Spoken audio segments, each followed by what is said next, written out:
بسم الله الرحمن الرحیم.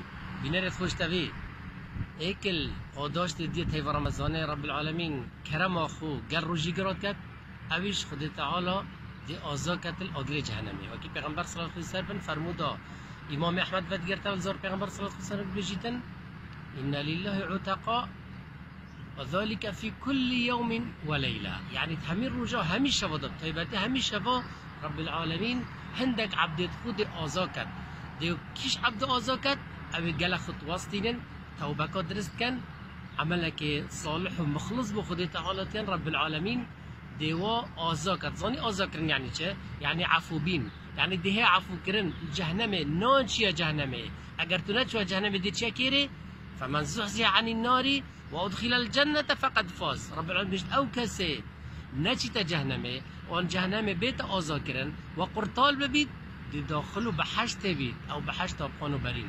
برهند پیغمبر صلی الله علیه و سلم مسکینیک دا ابو بکر الصدیق گوتی انت عتیق الله من النار، یا ابو بکر تو یهاتی آزا کرن شلای خود تعالی ول آگلی جهنمی، معنی دنیا چه جهنمی. برهند گله کافره هم کارکی واتو که خود تعالی ما داخلو